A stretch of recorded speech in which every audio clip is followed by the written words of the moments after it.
Okay, so now we will continue in English. And I'm very happy to welcome both friends and new colleagues on the stage.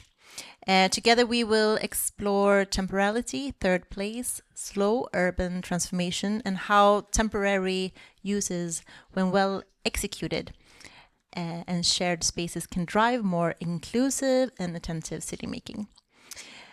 Among our guests, we have Plateau Urbain, sorry for the pronunciation, a cooperative that turns vacant places into affordable workplaces, housing, and vibrant third places across France. And with us today, we have Kristoffer Nilsson from the city of Malmö, Marie Kraftselze from Malmö University, and Mathias Rouet from Plateau Urbain. I'm trying. Okay, please welcome.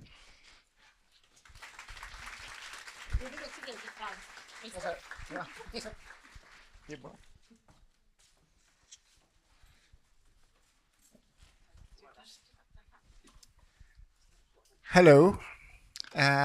We said that me and Marie will little bit give a background why we are here today, and maybe also by that introducing Mathias. So I work for the city of Malmö, and somehow and with urban planning and taking care and maintaining the public space and a lot of housing stock as well. Usually we used to have that housing stock to demolish it and build new stuff on it. And somehow we are in the middle of this shift that we try to do other things with it, and but also compared to French situation, maybe we haven't come as far in Sweden as we are here. So me and Marie, we started talking somehow. I think you occupied one of our buildings for a while.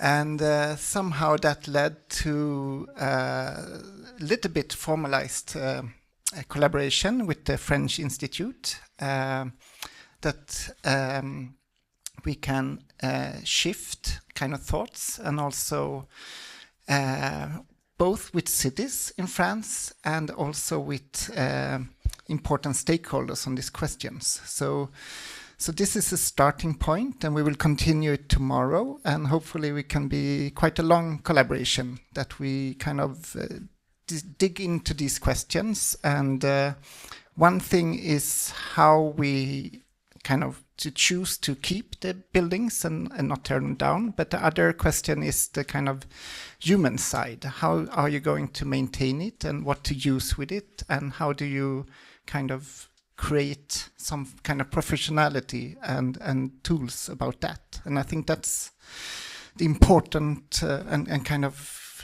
inspiring thing with your work. So this is a little bit of background from the city of Malmö. Yes, and I can continue from my point of view, perhaps. I'm also working in Malmö now, part-time at the university, so I'm teaching, and I'm happy to see some students here today listening to us. And I think it's, I was educated as an architect in France and lived in France for many years. So for me, like this Plateau Urbain is a kind of, it's a result or like something that has grown from other experiences. We talked a lot about that, but I think there is something very special that we discussed in the way of working today, because we can see many occupations of buildings in Europe, perhaps more than in Sweden, but in different countries working with the existing spaces. But here I think there is something about a model of how to work, and also conscious of being part of a bigger strategy, urban strategy, perhaps. So I've been studying these kind of third places myself for many years. I wrote my master thesis, and then I started a PhD on this. So it's really, I think there is a lot to do, so we can be more. But in Sweden now, and Malmö, I think in particular, there is an opening perhaps for testing and trying out things, and in the theme of this day also that takes some time, that we need some time to try out better models. And perhaps Plateau Urbain could tell us something about how you also, with time, even if you're young, you have had some time to test, and how you continue to work with different stakeholders and different partners on how to make this also very site-specifically better each time. So, and I would like to thank our other French friends and the French Institute that really support this exchange that we had, perhaps as humans, persons, but also putting it in a bigger, like more institutional context. So that's really great to have that with us.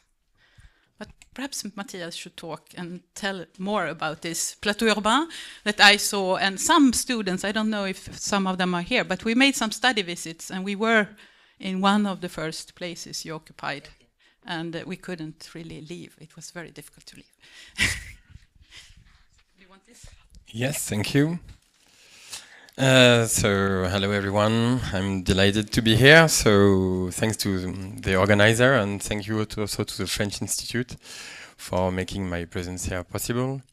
So I'm glad also to be here considering the subject of today, because architecture beyond acceleration, I think it's a subject of our everyday life actually, and slow down, it's also what we try to do in this acceleration. So yeah, it's fully on the subject. So I'm Mathias Rouet. I'm an urbanist actually, working in the architecture field for 15 years now. I'm a teacher also in landscape architecture school in France. And I'm one of the co-founders of Plateau Urbain. We founded Plateau Urbain, the association, which became a cooperative company 12 years ago now. And we now have 100 employees in Paris and in Lyon mainly. So it became something more than we expected 12 years ago. It's not actually the presentation. So wait, but it's with it? Yeah. No. Oops.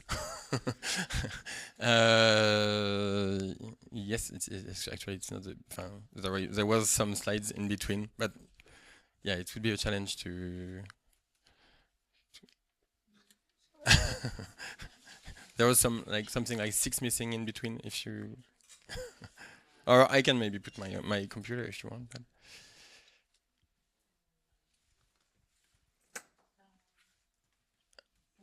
Non, ouais.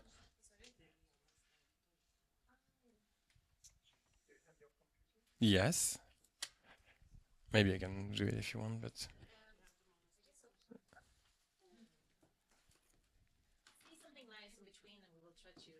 Yeah, okay. Yeah, I can. So yes, I told you. So we were just going out of the university with some friends, and we were really pissed off about a lot of subjects actually in Paris where we lived. And the first shock that we have is that to see that there are so many empty buildings in Paris actually. I don't know if you know, but the vacancy rate of empty office building in Paris is so high. There are actually 4.5 million square meter vacant of office building in Paris. So we see that, and at the same time, we struggle a lot to just have an affordable house to live. And at the same time, we just struggle also to have an affordable space to work. So it's double, or it's a double pain actually. Even more if you work for, like, if you're an artist, if you want to have a non-profit business, if you just want to launch your business, it's almost impossible to have this kind of space. So on one hand, vacant spaces, on the other hand, for sure, struggle to have spaces to work in. And we felt in a way that it was really, really unfair, that the more you wanted to work for the public good, and the more difficult it was to stay in the heart of the city. So we were really convinced that we had to fight for the right for the city, actually. So, no, don't worry. So yes, we were pissed off this vacancy rate. We were really shocked by the fact that we had to work a lot to pay our rent. And as a young professional, and I think you will agree with me, we were also really at least disappointed, or we find it discouraging that we observe a problem, and then as professional architects, urbanists, we have a solution 10 years later coming in with project launching. So we were, how can we have quick wins just to have more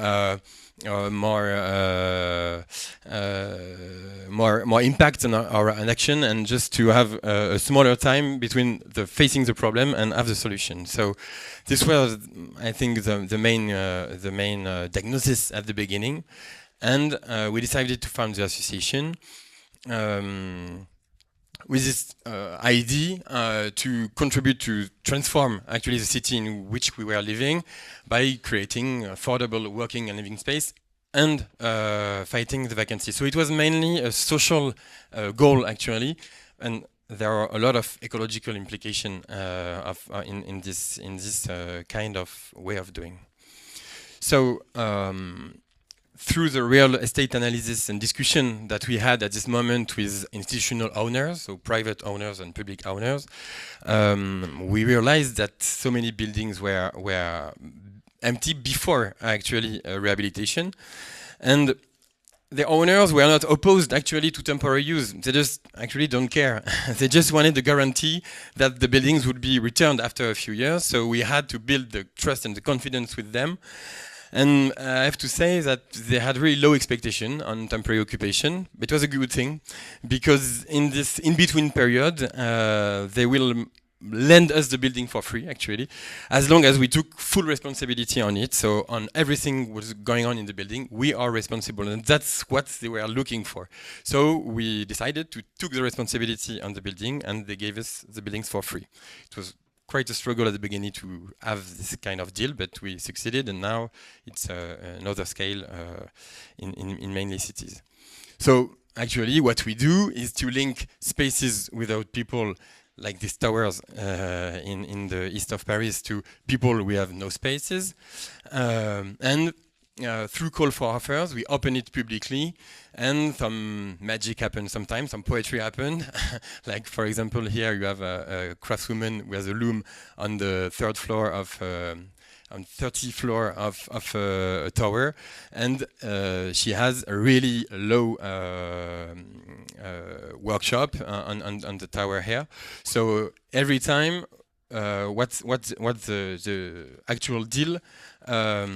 It's that the residents and businesses who use the space pay just a fee. It's not a proper rent actually, because we don't pay rent, so they don't pay rent, but it's a fee, it's a contribution to the project, and it covers utilities, so water, electricity, cleaning of the common spaces, internet. It also includes basic, I would say, building maintenance and the salary of someone from Plateau Urbain, who is doing the community management, I would say, the community work. So that's the aim, and that's the economical model of Plateau Urbain. And as soon as it is possible, but it's not always possible, we propose to some association to shelter people in it. So mainly asylum seekers or refugees, but also homeless people or women in distress and so on. So the project, what is temporary? You can ask me. It's a big question. Life is temporary. Eiffel Tower should have been temporary, but still here after 150 years. So main of our project are 2 years long at the beginning, but finally it's always 4 or 5 years, because we have the same problem in urbanism. We are all really optimistic, and we say, no, it's for 2 years after it's going to work and so on, but no. So we stay way longer than expected actually in all of our buildings. So it's mainly, I would say, for 4 years. The average time that we stay in a building is 4 years. So the first building in which we were, we worked, it's here, Pauline Perplex. So it's a pavilion, it's a house actually in the suburbs, in south of Paris. And here, the owner came to us and say, okay, you do whatever you want, but you are the only person with who are going to talk, and then you do whatever you want with the building for a few years. And then we made a call for offer, and some artists applied, and the community was going on for 6 years in this building.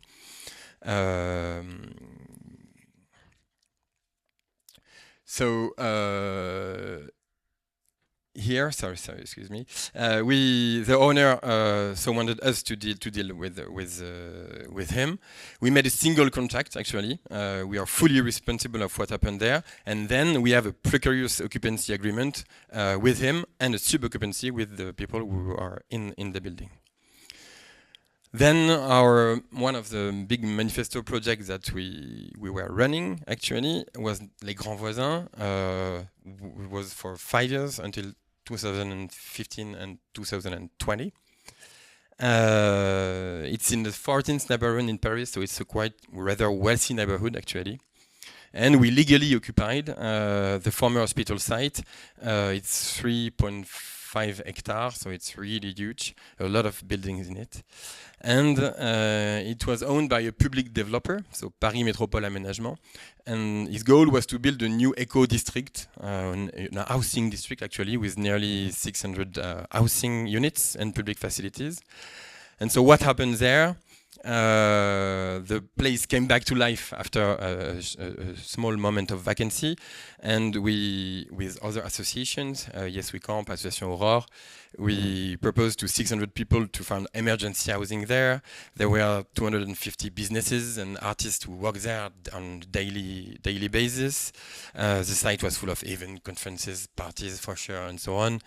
And after 3 years of watching this, the public developer, at the beginning, he let us do whatever we wanted. So it was kind of an experiment, but we don't know where to go with this experimentation. And at some point, the public actor was interested in it and said, okay, you can continue and stay 2 years longer, but now I have maybe a command, or maybe we can work together on some prefiguration to prefigure what's going out, to announce what the future of the eco district. And he told us, can you test some activities, especially commercial ones, because there was no shops expected at all in the first program. So we tried to open shops in a neighborhood which has absolutely no shops before. And he said to us, if it worked, we are ready to change the program, to change what we expected at the beginning. And it did. So not all the experimentation in Les Grands Voisins worked actually, but the final program included much more than expected in the beginning, because we have bigger spaces for activity, more social housing than in the beginning, more artist residencies. Even they kept the recycling center, which was during the temporary project in the long-term project. And we jumped from 600 square meters of activity expected to 6,000. So because it worked, actually, they didn't expect that it could work. So it's a way in this project, we see that they consider us as serious actor, actually, as serious programmist, as serious actor for the making of the city. What the legacy actually of Les Grands Voisins, it's for sure what I told you on the site itself, but I think way more than what is going on the site itself. It's maybe the new culture of cooperation between actors and between actors from third sector and the public authorities that was really relevant and important here. And it proved that actually this kind of way can succeed, and a lot of people came in Les Grands Voisins to see and to say, oh, maybe it's interesting to have this kind of project here, etc. I have to say that we had no public money from the city of Paris for this project, but they let us do a lot of things, and it's almost key point of this project to let and to have trust in grassroots or bottom-up initiatives. So from this, we had a lot of other projects going on. Le Village Reim is in the same surrounding, but with a private housing company. So here it's a mixed housing and workshop project, and the owner proposed us to manage the site, waiting for the building permit to be approved, and it was long. So they also asked us here to open to the public the garden, but not only the garden, also the chapel.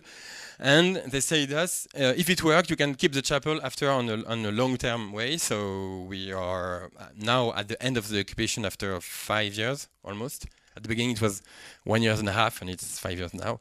But we're going to keep the chapel because it works, and we have a role in the neighborhood. So we are really happy to go further on this subject. So it's not only in Paris.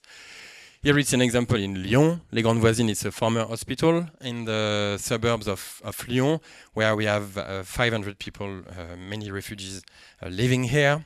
It's an occupation of 3 years at the beginning and 3 years more, and now we are working on the long-term project. But for sure, it can be like the whole area won't stay on a long term, because we have to find an economy on the project on a long-term basis. And the building, as you see, it's not that impressive or interesting in all the parts. So we are working today to watch to see which part of Les Grandes Voisines, like the temporary project, will stay on a long-term basis. Here in the city center of Paris, a former university we are occupying. It's 22,000 square meters. It used to be a university. It's going to be a university.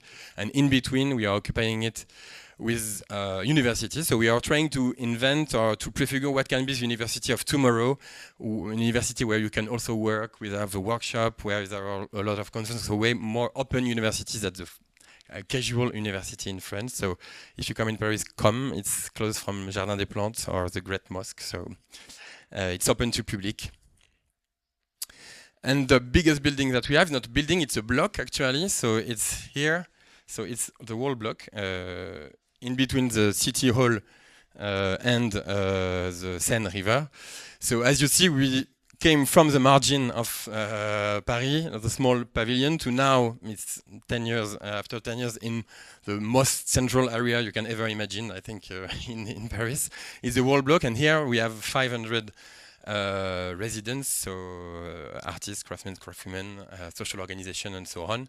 And here it's a private owner. They are transforming offices to housing in the long-term projects and with social housing. So here, the private owner paid us to prefigure what this project is going on. So for the 3 years that we are in it, we have been paid every month to open the center of the block to the public, to prefigure some specific uses and specific programs. So, yeah, I think it's also a way to make some private developer see and pay also for a service, because at the beginning it was just an experiment, and now we realize that we are also bringing some services to the city or to the making of the city. Maybe it's, I don't know if I don't have my time. Do we have a few minutes? 5 minutes? Okay, perfect. So at the beginning we were just a group of students, as I told you, and I think we are really happy to see that we can, because when we were at the university, we were okay, we will never change anything, we just are going to work in architecture office for 15 years before having any impact on our city in which we are living. So after 10 years, it's also a joy to see that we have an impact actually on the city in which we are living, and it's Paris, so it's a really expensive city.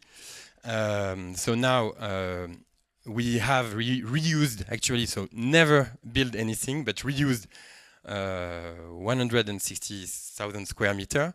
So for sure it has an ecological purpose also, but I think you see why. The company is owned by all the employees, but not also the employees, the people, the beneficiaries of our action. So the artists, social workers, and so on, also take part in the decision of what we are doing with Plateau Urbain.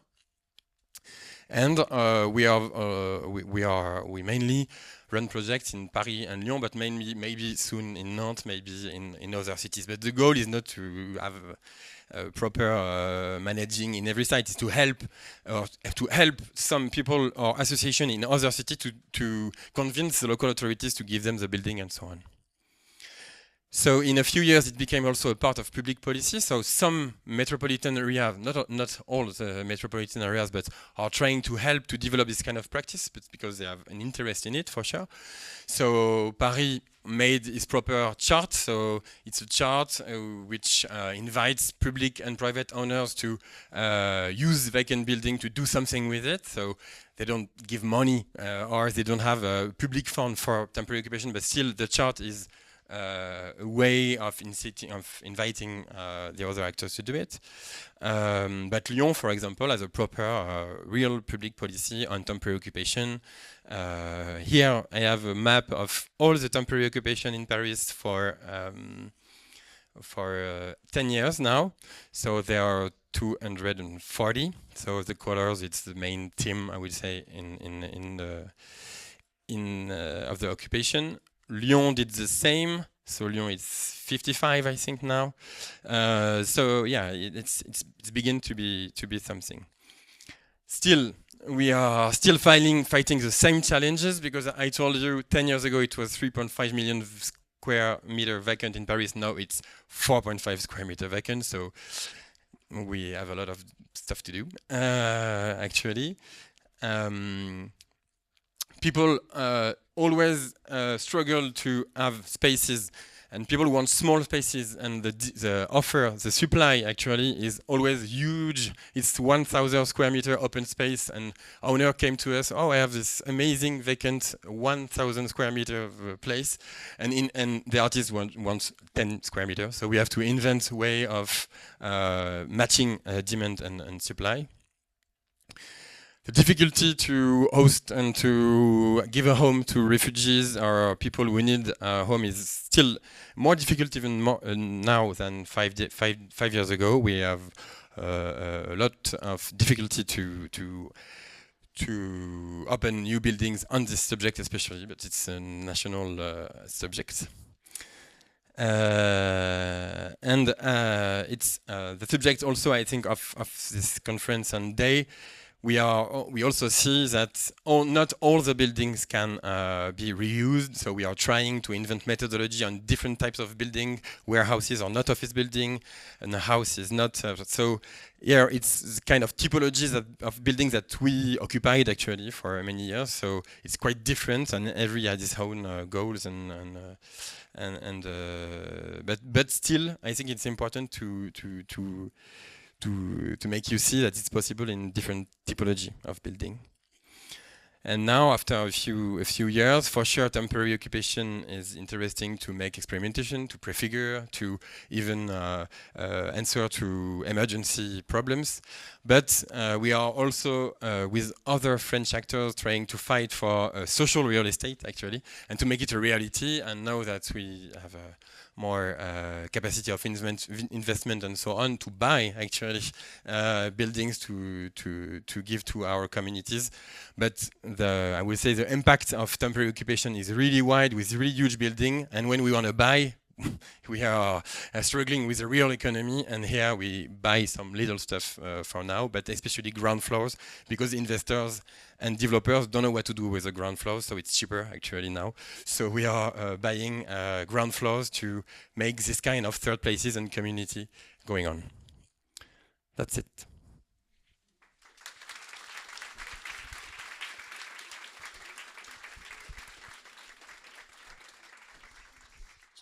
Thank you so much. That was so interesting. Yes. Now I just have to make some. Please mingle a bit. We just need to have like this.